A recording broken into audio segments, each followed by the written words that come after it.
Once upon a time, in a small village surrounded by tall, misty mountains, there lived a young man named Marco. He was 24 years old, but his heart and mind were heavy with restlessness. His thoughts never stopped. They came and went like restless waves in a stormy sea. Some thoughts were about his past, filling him with regret and sadness, while others worried about the future, leaving him anxious and tense. Because of this constant mental turmoil, Marco struggled to find peace. He could not sleep well at night, and even simple joys seemed to escape him.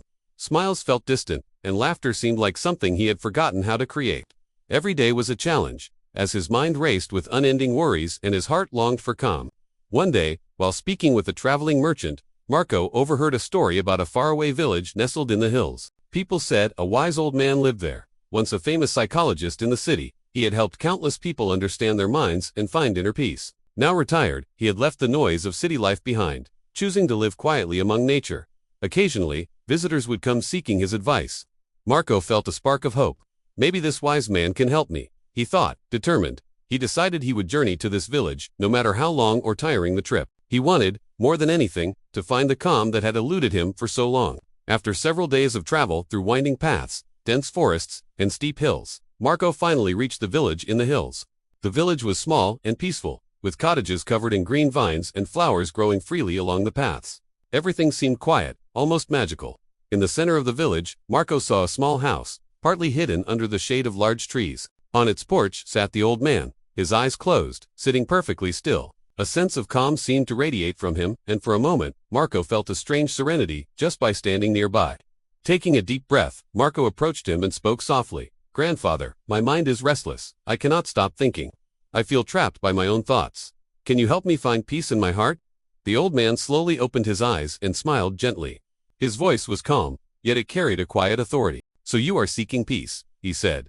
"Very well. I will give you a small task. If you do it carefully, you may learn something important." He led Marco to a little yard beside the house. From a wooden table, he picked up a glass and filled it to the brim with water, so full that even the slightest shake could spill it. Handing the glass to Marco, he said, "Walk from here to the edge of the village and back. But be careful, you must not spill even a single drop of water." Marco was surprised. The task seemed simple, almost trivial, but he trusted the old man. He held the glass carefully, his hands steady, and began walking slowly along the narrow road. Around him, the village was alive. Children ran and played. Dogs barked. Shopkeepers called out to customers, but Marco did not look at any of it. His eyes stayed fixed on the glass, every step deliberate, every movement careful. Step by step, he moved forward, balancing the water. Though the path was uneven and busy, he did not falter. The villagers watched silently, understanding that something important was happening. Finally, after what felt like both a short and long journey, Marco returned to the old man. "I did it," Marco said, relief and pride in his voice.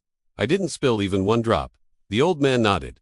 "Good," he said. Then he asked gently, "But tell me, did you notice the children playing on the road? Did you hear the dogs barking?" Marco was taken aback. "No, I didn't notice anything. I was only focused on the glass." The old man smiled. "Exactly," he said. "This is the secret. When your mind stays completely in the present moment, there is no room for fear, confusion, or excessive thoughts. At that moment, you were not sad about the past, nor anxious about the future. Your mind was perfectly still, and that is peace." Marco stood quietly, letting the old man's words sink in. For the first time in years, he felt something he had longed for, but never truly experienced: stillness. The storm inside his mind seemed to pause, and a gentle calm spread through him. "Grandfather," Marco said softly, bowing his head, "I think I understand. The peace I've been searching for isn't somewhere far away. It isn't hidden in another place or another person. It's here, inside me, waiting for me to notice it." The old man's smile deepened, as if he had been waiting a long time to hear these words. "Yes, Marco, when you focus on the present moment, when you give your full attention to what you are doing right now, your mind is free from worry, free from regret, free from fear. That is where real peace lives." Marco looked around the small yard.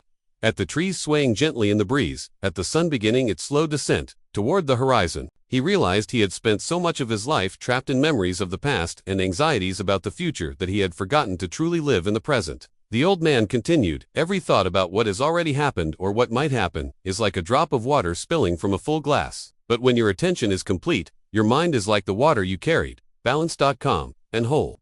Practice this, and you will find that peace is always with you." As the sun set, painting the sky in shades of gold and orange, Marco felt a lightness in his chest. He understood that he did not need to search endlessly for happiness or calm. They had been inside him all along. He had only needed to learn how to stay present. With a bow to the old man, Marco began his journey back to his village. But he was no longer the restless young man who had arrived days ago. He walked with a quiet confidence, a gentle smile playing on his lips, and a heart that finally knew peace. For the first time, Marco truly understood that calm did not come from outside. It was something he could carry with him, wherever he went. Back in his own village, Marco returned to the familiar streets and mountains that once felt heavy on his mind. But now everything seemed different. The air felt fresher, the colors brighter, and even the smallest sounds, the chirping of birds, the rustle of leaves, the laughter of children felt like gentle reminders to stay present. At first, it was not easy. Old habits of worrying about the past or fearing the future tried to creep back into his thoughts. But whenever he noticed his mind drifting, he remembered the glass of water and the lesson of the wise old man. He learned to bring his attention back, to fully experience each moment as it happened. Day by day, Marco's life changed. He could work, laugh, and rest without being overwhelmed by his thoughts. He could talk to friends and family without feeling distracted or anxious. Even simple joys like watching the sunrise, feeling the breeze, or sharing a meal became sources of deep peace. Marco realized that peace was not something to chase. It was a skill, a practice, a way of being. It was always inside him, waiting for his mind to stop racing and pay attention. The restless young man he had once been had transformed into someone calm, grounded, and aware of the present moment. And though he sometimes thought of the old man in the hills, he no longer felt the need to seek peace elsewhere. Marco carried it with him, like a quiet river flowing steadily inside, reminding him that true calm is always available when we live fully in the now.